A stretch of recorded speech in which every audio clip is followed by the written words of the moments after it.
আসসালামু আলাইকুম সবাইকে। তো সামনে যে মোটরসাইকেলটা দেখতে পাচ্ছেন এটা হচ্ছে সিএফ মোটো SR 300 একটা মোটরসাইকেল এবং বাংলাদেশে সদ্য লঞ্চ হয়ে গেল এই বাইকটা অফিসিয়ালভাবে এবং বাংলাদেশের যতগুলো জেলা আছে সেই জেলা পর্যায়ে এই শোরুমগুলো হবে এবং ডিলারশিপ দেওয়া হবে। তো যাই হোক, এটা খুবই চমৎকার একটা ব্যাপার। সাইকেলটার যত স্পেসিফিকেশন আছে তা সুন্দরভাবে এই জায়গায় লেখা আছে, আপনারা একটু পজ করে পড়ে নেবেন। প্রথমে যদি এই মোটরসাইকেলটার ব্রেকিং সিস্টেমের কথা বলি তাহলে এটাতে ডুয়েল চ্যানেল ABS ব্যবহার করা হয়েছে এবং এর ফ্রন্টে ব্যবহার করা হয়েছে 4 পিস্টন ক্যালিবার এবং 300 mm এর ডিস্ক ব্যবহার করা হয়েছে। যার যে ডিস্কটা ব্যবহার করা হয়েছে এটা 220 mm এর একটা ডিস্ক এবং এটাতে সিঙ্গেল পিস্টন ক্যালিবার ব্যবহার করা হয়েছে। ক্যালিবারের সাইজ মোটামুটি খুবই বড় এবং ব্রেক প্যাডগুলোর সাইজও বড়। রেডিয়েটারটার দিকে যদি লক্ষ্য করেন তাহলে রেডিয়েটার খুবই বড় সড়ো একটা রেডিয়েটার এখানে ব্যবহার করা হয়েছে। 300 সিসির একটা মোটরসাইকেল এবং হর্নটা দেখতে পাচ্ছেন একটা সিঙ্গেল হর্ন দেওয়া রয়েছে। তার পাশাপাশি ইঞ্জিনের সাইজটা যদি বলি তাহলে হিউজ এবং এটাতে আপসাইড ডাউন সাসপেনশন ব্যবহার করা হয়েছে, একটা রিংয়ের মতো দেওয়া রয়েছে। তো এটা লং লাস্টিং হবে আশা করা যায়, কারণ সিএফ মোটো ওয়ার্ল্ড ওয়াইড অনেক পপুলার একটা ব্র্যান্ড, যদিও বা চাইনিজ ব্র্যান্ড, কিন্তু এরপরও ওয়ার্ল্ড ওয়াইড খুবই জনপ্রিয়। এই মোটরসাইকেলটাতে সম্পূর্ণ TFT ডিসপ্লে ব্যবহার করা হয়েছে যা দেখতে খুবই চমৎকার। তো ওভারঅল যদি বাইকটার লুকসের কথা বলি তাহলে খুবই চমৎকার একটা ডিজাইন এই বাইকটাতে করা হয়েছে। তার পাশাপাশি এইখানে একটা উইনলেটের মতো দেওয়া যা যথেষ্ট ডাউন ফোর্স ক্রিয়েট করবে বলে আশা করা যায় এবং সিএফ মোটর যে জনপ্রিয়তাটা সেটা মূলত ওনাদের রিসার্চ অ্যান্ড ডেভেলপমেন্টের জন্যই, কারণ ওনারা একটা মোটরসাইকেল অনেক পরীক্ষা নিরীক্ষা করেই তারা বানায়। এজন্যই বলা যায় যে ওয়ার্ল্ড ওয়াইড সিএফ মোটো অনেক পপুলার একটা ব্র্যান্ড। তো এই হচ্ছে মূলত সিএফ মোটর যে SR 300 মোটরসাইকেলটা ওইটা।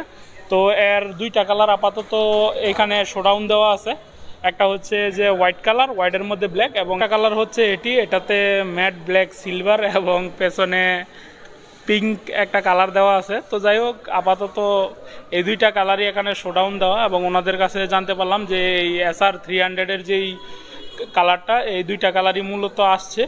তো বাইক দুইটার কথা যদি বলি তাহলে লুকসের দিক থেকে চমৎকার একটা লুকস বলা যায় এবং KTM বাইক যারা ডিজাইন করে ওনারাই মূলত এই মোটরসাইকেলগুলো বানিয়ে থাকে।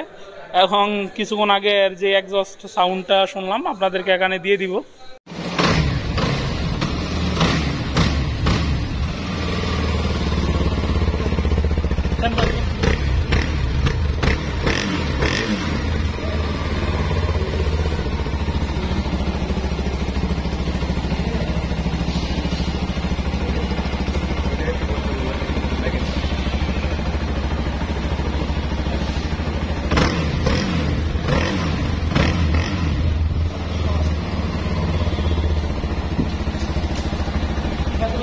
এক্সস্ট সাউন্ডটা শুনলেন, তো দেখেন যে খুবই চমৎকার এবং লাউড একটা এক্সস্ট। তার পাশাপাশি এর সিটিং পজিশনটাও খুবই ইন্টারেস্টিং একটা সিটিং পজিশন, কারণ বাংলাদেশের যতগুলো স্পোর্টস সেগমেন্টের মোটরসাইকেল পাওয়া যায় সেইগুলোর থেকে এর সিটিং পজিশনটা সম্পূর্ণ ডিফারেন্ট বলেই আমার কাছে মনে হইল, কারণ এটাতে কিছুক্ষণ আগে আমি বসছিলাম।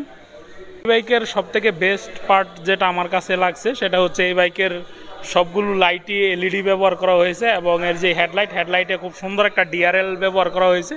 তার পাশাপাশি এর লাইটের আলো মোটামুটি ঠিকঠাকই আছে, কারণ স্পোর্টস বাইকের লাইটের আলো আসলে বাংলাদেশের হাইওয়েতে বা রাস্তাঘাটে রাইড করার জন্য খুব একটা উপযোগী না, কিন্তু স্পোর্টস বাইকের লাইট যেহেতু সব এরকমই থাকে এবং এর ইন্ডিকেটারগুলো খুব সুন্দর পজিশনে দেওয়া আছে।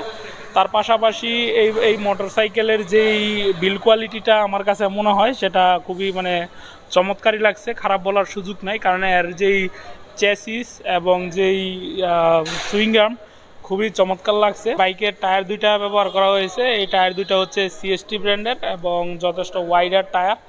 এমনিতেই যারা এই ধরনের মোটরসাইকেলগুলো ক্রয় করে তারা অনেক ভালো ব্র্যান্ডের টায়ারগুলো ইনস্টল করে থাকে। তো এই ব্যাপারে আপাতত বলার কিছুই নাই, কারণ এটা যার যার পার্সপেক্টিভের একটা ব্যাপার।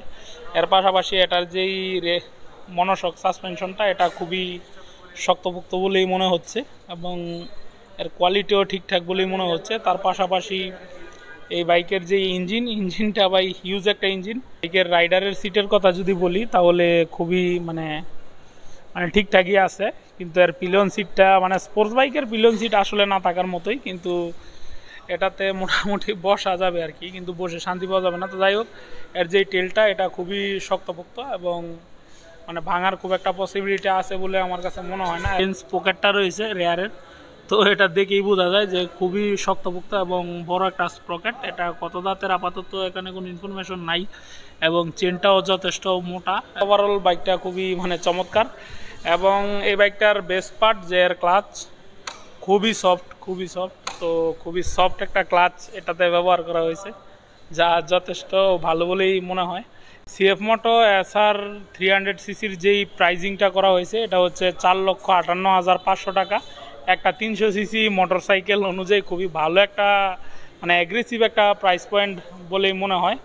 তো এই বাইকের প্রাইস এরকম রাখার ফলে মানে কিছু কিছু মোটরসাইকেল মানে টুকটাক বিপদে পড়তে পারে বা একটু হালকা পাতলা বাস খেতে পারে। তো মোটরসাইকেল আনলেই হয় না, এই বাইকের যেই স্পেয়ার পার্টস এবং সার্ভিস সেটাও প্রোভাইড করতে হবে। যদি সব কিছু কোম্পানি ঠিকঠাক রাখতে পারে তাহলে ইয়ামাহার যেই 150 সিসির বাইকগুলো আছে স্পোর্টস বা সুজুকির বা হুন্ডার, এগুলো টুকটাক একটু বাস খেয়ে যেতে পারে, এটা স্বাভাবিক একটা ব্যাপার। তার পাশাপাশি যে লুকসের ব্যাপারটা, এটাও ওই বাইকগুলো থেকে এটার কোনো অংশেই কম না, এবং 300 সিসির একটা ইঞ্জিন, খুবই পাওয়ারফুল একটা ইঞ্জিন, এবং বাইকগুলো যথেষ্ট প্রিমিয়াম কোয়ালিটি।